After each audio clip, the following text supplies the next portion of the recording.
car about the proportions of the Rolex 24.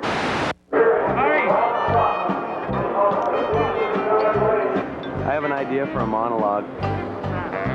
The monologue is the fact that we are sent here to cover the 24-hour Rolex race.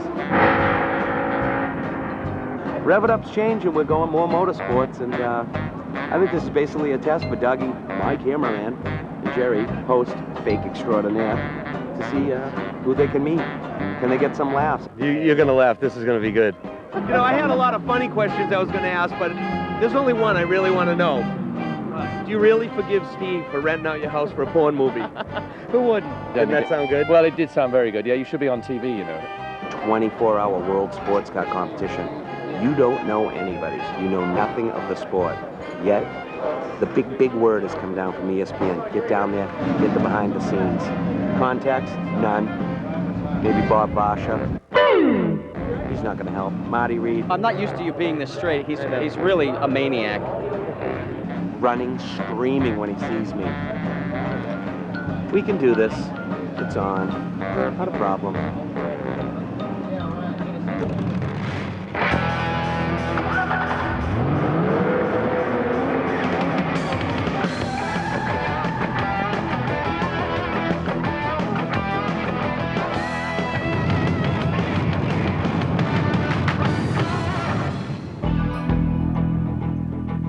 24 hours ago, this podium was virtually empty, but now it is spewed upon with champagne. The stench of the media from all around the world reeks here in this area. 24-hour Rolex race. It is insane. You have never seen anything like it. They go around and around and around and around. It's a media circus. See this trophy? Would you like to win it? Or would you like to win a lovely, beautiful, and very expensive Rolex watch, kids? Hi, I'm Jerry B. Also on this edition, made a little mistake, of Rev It Up, Wayne Rainey feature. It's going to be out racing some go-karts. It's a beautiful thing. You know what? I've been up for a long time, a little bit sleepy, but the truth be known, I don't sleep. I lay in bed and wait for the next day to come. Because if you guys got beta tape and passes, and you know they're pretty tough to get here at Daytona, me and the security aren't like this, kids. No smiling. Stick around and have some fun.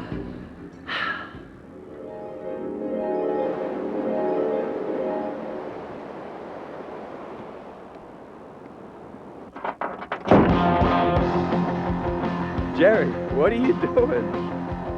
Hey, everybody at the Rolex 24's got the sweet motorhomes, man. All I got is a big fat caddy. It's 3 in the morning. This is where I'll be. Time to go to work? Time to go to work. Okay.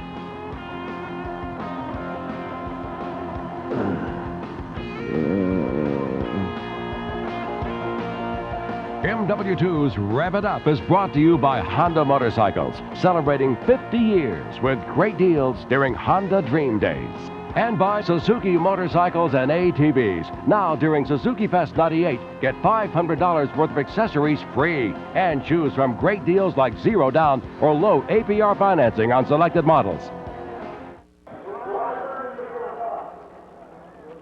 The one place you don't want to screw around is at Daytona. You're supposed to have a fire suit on here. All I have is my psychiatric hospital t-shirt. They're about to begin the 24-hour Rolex race. This is huge. We've infiltrated security one more time. See how many people behind me? We can get in so much trouble. And if you smash into anything, you're going to be fired. Okay.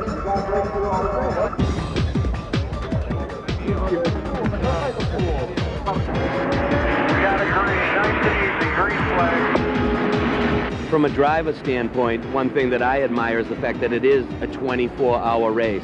That is a long time for the vehicle and for the drivers. How do you prepare mentally and physically for 24 hours, even though, of course, you'll be 1-2-hour shift? Don't mention where we went last night, Jamie. See, keep it light, keep it light. No, I mean, this is my first 24-hour race officially, so... we got a rookie here.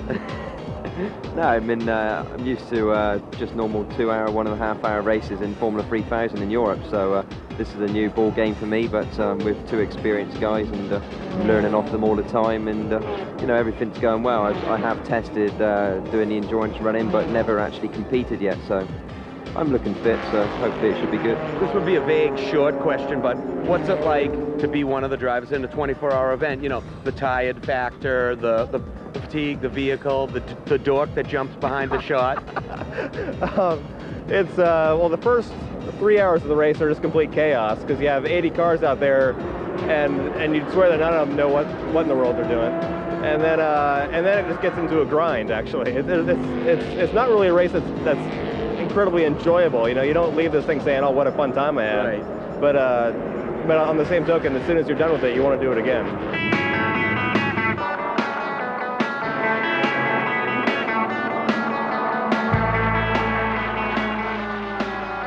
You told me you were a character. Well, I'm not a character. I've been around a long time, so I've In got a good way. I don't know about that. I've been around a long time and I've seen lots of fun days, you know, great times. The oldest guy And here. I don't listen to that stuff. Derek is older than I am. You know, it's like John Dowd who races motocross. He's 30. Oh my God, he's ancient. I don't want to hear about 9 it. years old when he did his first race here, and the guy starting our other car wasn't even born yet. Makes me feel good, right? Dude, well, let's watch this. a real Excuse nice me, guy. He's a real nice excuse guy. me, Mr. Haywood. You've won this event 5 times. You feel confident? I mean, obviously confident, but knowing you know what you have to do to get the job done. Yeah, I mean, it's the car's going to be good. I've got good co-drivers. Derek Bell's driving with me. I couldn't ask for a better co-driver than him. And if we can run, you know, conservative, we're going to run a conservative pace. We can't go chase the Ferraris, so we don't want to get locked into that game. And we're just going to let the race come to us. Right. We got a reliable piece, and we're just run our pace and see where we are. A lot of Europeans, a lot of serious money. But there is. This is a kind of a high-tech form of racing. You know, the cars are very techy. You know, as are the teams now. Right. I mean, you know, as soon as the car comes in, a computer gets plugged in, and they start downloading. You know, any day now, I expect I get out of the car and they plug into me and start downloading, so that I don't have to tell them what I felt. A lot of great drivers, a lot of great cars.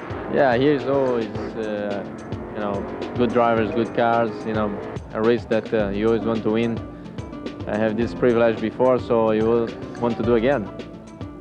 Okay, who owns the name Rev It Up, us or you? Both of us, I guess. It's good luck for us. I hope so, for us too. It's no secret that the Italians are the most famous drivers in all the world. You can just go to any town and just the driving's crazy. Well, in Italy, we drive fast, and that's pretty much a priority that we got. Why are all the greatest drivers Italian? Because we have something that other people don't have. Which is? Pasta and... I'd assume every time out of the gate is another learning experience. Well, yeah, I mean, you try to think of everything, and about when you figure you have, there's something that comes along and bites you. Okay, so if I said name and occupation, we know it's Jason Priestley, but what's your occupation today? Race car driver.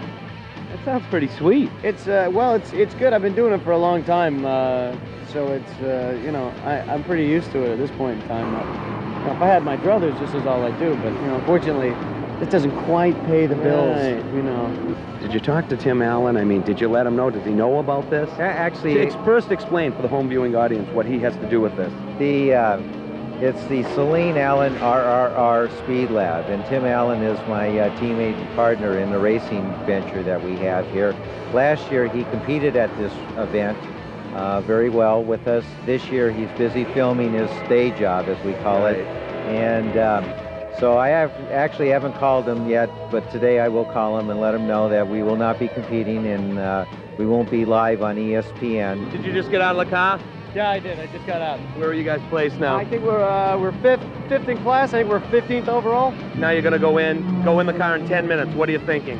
Well, we're looking what's going on. You know, we just keep our pace now. We had a small mishap at the beginning. Giampiero Moretti get hit by a GT cars, and we lost 3 laps. And we make up 1 lap during during a yellow, and now we're 5th, and we're 2 laps down. But I mean, it's a long race. What do you think of the major determining factors in trying to capture the victory? How'd you like that big sentence? Wait, did you hear that? I sounded like a lawyer there. I hope you're not a lawyer. Well, there's probably going to be 3, I think. When the sun goes down, visibility gets tough, and then it seems like between 1 and 3 o'clock in the morning, fatigue becomes to be a bit of a factor, and accidents happen then, and then when the sun comes up. See that? See the setting sun? See the American flag? Daytona Beach, that's where we're at the Rolex 24. Here's the scoop. The number 3 team is in the lead, the Scandia team. 17 was leading, but things can happen in a 24-hour race. The driver can fatigue. The machine can break. The crew can deteriorate because they ran out of bananas and Red Bull energy drink or coffee. Keep us posted with the scores, Jerry, won't you? Here's the scoop. Ready? Welcome to my Rolex 24, Mr. Bernardo.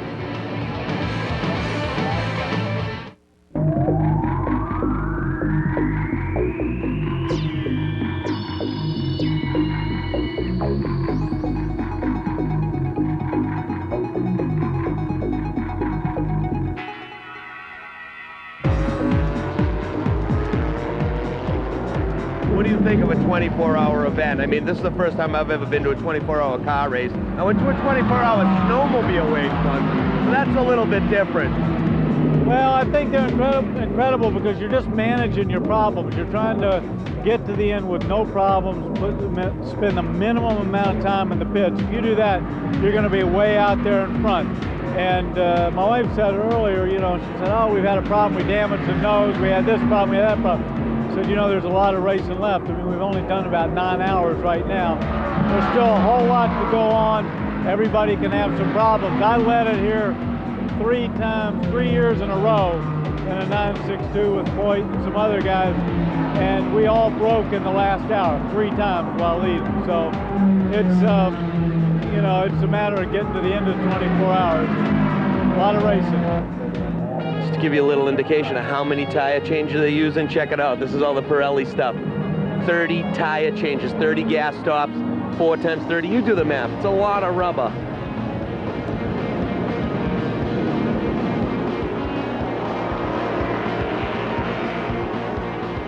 How's working through traffic out there at night? Sometimes it's okay, and sometimes you get so mad because people just, they're out watching their mirrors, and it's like, hello, you know, kind of like it is on the highway, I guess, but most of the time it's pretty good. How do you think you're going to be feeling around 5 in the morning? Probably a little more tired than I am now, but maybe not. Maybe I'll be pretty pumped. I'm going to get to take some rest. You know, we learn how to discipline ourselves, and I'll detune here, and we'll be fine. You know, when you're in a big movie set, you don't have circles on your eyes at 2 o'clock in the morning. Because I'm a star, baby. There's not very many people here. It's not really a spectator sport. All the energy and the action is centered around here in the pits, the mobile homes, the drivers. A few people up in the stands. That's hardcore. Okay.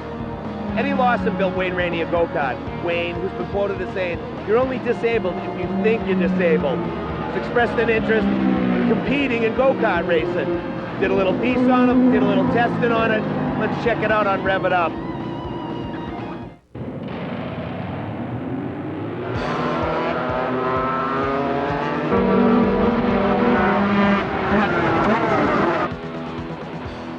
After the accident, Eddie Lawson built me the go-kart, and it was set for about 2 years. And finally, I said, all right, Ed, I'm ready to try it. And here we are. This is a V-twin Yamaha. They say the horsepower, this is like probably 85 horse. Horsepower to weight ratio is equal to an Indy car for acceleration. We kind of set it up like a bike and put a throttle and a clutch, and with the exception of the shifter, you know, which you shift with your thumb instead of your foot. That's about it. It's just like a bike, so I thought he would enjoy that. It's a rush. It's very similar. Somebody just asked me, what's the difference between the sensation of this and a bike? And I said, you know, it's pretty close. It's, you know, I see myself now, my timing's starting to come a bit. My eyes are starting to get focused, trying to figure out where I can brake a little deeper, where I can go around the corner a little faster. So, you know, the competitiveness is still in there. So, but I haven't really come up against Eddie yet, so I don't know how exactly slow I am. First, I was a little scared, but I don't know. I see Wayne that he's raced all his life, and I see that he needs to do something with speed, I guess. I'm just telling my wife Shay that, you know, I feel that the juice is coming back, and it's been a long time. I've been dormant. I think the go-kart is just one way of getting back out there, putting the helmet on and kind of going back into being that person that I used to be with your helmet on. You kind of escape reality, and you're out there by yourself, and it's a constant challenge between myself, the track, and the kart. And you know, now I'm kind of asking, hey, what's my lap time? And I want to go faster, and I'm starting to talk about this go-kart feels like a motocross bike out there, but I don't know what to change because this is my first day. So I'm trying to put somebody in the kart that's experienced that can start getting me in the right direction. So it's starting to come back.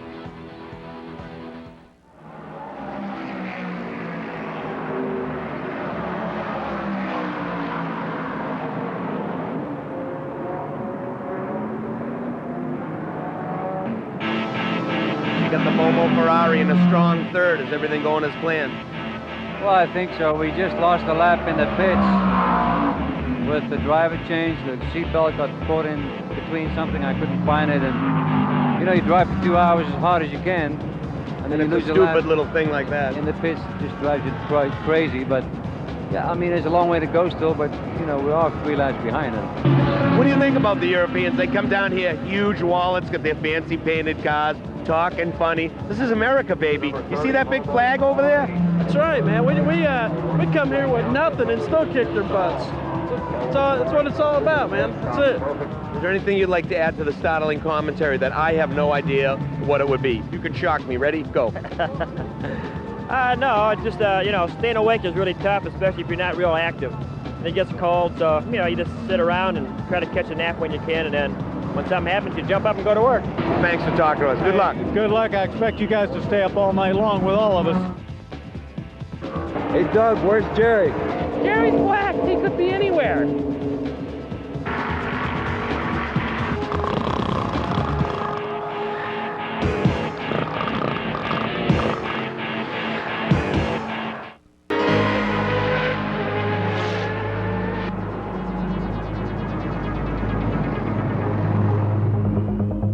Good morning, race fans. Jerry B. Snuck out for a little breakfast. Hey, 6:25 in the morning. Tough race, over 500 laps in the books. Rolex 24. This ain't one. If I won, I'd get one. Oh, gotta go. Time to go to work. You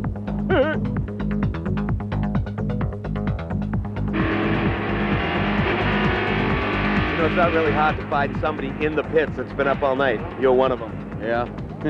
I'm not the only one. Just about the whole crew's been up all night. You seem to be in bright, chipper spirits, you know? Sure, we're on the verge of winning again. You know, we won it last year, and hopefully we can do it again this year. Okay, can I do this on camera?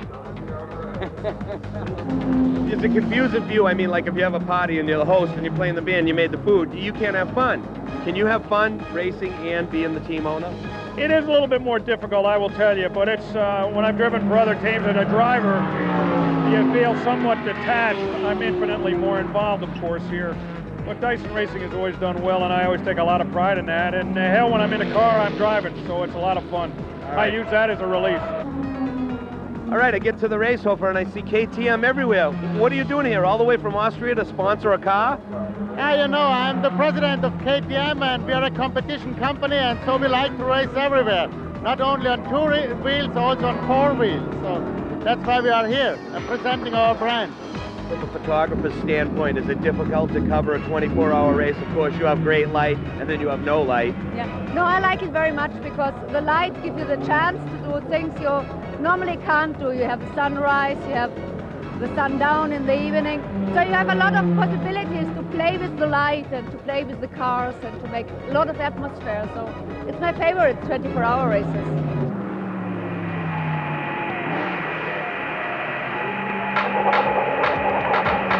24 hours ago, this place looked like an ant farm. Now it looks like a ghost town. Check it out. It's really hard to tell the home viewing audience the true story of all the people in the pits and how tired everybody gets. How can you put 24-hour race into a 30-minute television show? Seriously, you can't. It really is an emotional roller coaster. One minute you're doing well, then you're doing badly, and then things get better. The 24-hour races are very addictive, and the nicest thing about them is they're just so completely silly. You can't justify it at all, but quite often, because it's completely pointless, that makes it tremendous fun. John, it's been revealed to me you got a charity drive going on. Explain. Well, it's a good one. We're real happy to be here at the 24 Hours of Daytona driving for Seattle Children's Hospital. it's pledges per lap completed. These two cars, the 23 and 24 Alex Job racing cars, have $310 per lap. Nickels, dimes, quarters, all out of the Seattle area for Children's Hospital of Seattle. Right now, we've brought in, as of about an hour ago, $161,205. How does this compare to Indy? Well, it's one of these traditional races, you know, Indy, you know, it's really special. But this is, like you have Le Mans, you have Daytona, you have Indy, so this is some of the races that you'd like to have in your curriculum. One quote that I heard was, let the race come to you. I like that. Yeah, that would work fine if it wasn't for those rotten Ferraris. They're so fast, the race isn't going to come to you. You've got to go after them. Maury, the Momo team has been working endlessly all night long. The Ferrari's been performing great. How's it looking for you guys? Well, we are crossing our fingers because at the moment with 10 laps lead and only a couple of hours to go, it looks like it can be very positive. But of course, 24 hours, you never know. You think it'll come down to penalty shots? No, I don't think so. Well, good luck. Thanks for talking. It'll come down to tequila shots in the bar at this rate. When we're all finished, I'm sure there's going to be a few little drinks here and there. Adult beverages, we call them. MW2's Rev It Up is brought to you by Honda Motorcycles, celebrating 50 years with great deals during Honda Dream Days. And by Suzuki Motorcycles and ATVs. Now during Suzuki Fest 98, get $500 worth of accessories free and choose from great deals like zero down or low APR financing on selected models.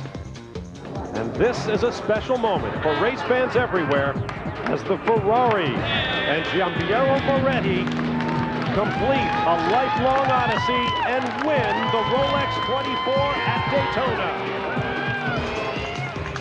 I think both of us admire the spirit of the Dyson crew and the Moretti crew, how they interact and respect each other's talent. Yeah, Mr. Dyson was very emotional this morning on his interview. He's a great sportsman. I think he won last year and recognized that this year it was going to be Dr. Moretti's turn. So I think these two gentlemen are great sportsmen and they are to be complimented on their attitude and their performance. Signor Moretti, after so many attempts to win the Rolex 24, describe your feelings, your elation for the whole team, Momo, Faraci, and the Italians. The team, I don't know, because you saw it that they were crazy, happy, so happy that they were almost crazy. Me, is a dream. It is a dream that went through, and I thought that I was never be able to win the 24 Hours Daytona, but because I'm 58 in few months. And so I say, if I don't win this time, I will never win. I think the bottom line is the man who is soaked with the champagne won. It's madness here. The media, everybody wants a piece. The price you have to pay. The real champagne I will drink tonight. Grazie. Grazie a lei. Piacere. Molto lieto. That's it, right here. Il buon dottore, Dr. Moretti. And you know what? We waited because we're patient. We didn't cut in line because we have respect for all media here because this is international madness. Jerry B, next week, same time, San Diego Supercross. Jeremy McGrath gets a great start in front of Lush. And it ain't gonna take no 24 hours, kids. You know what I'm saying? You know?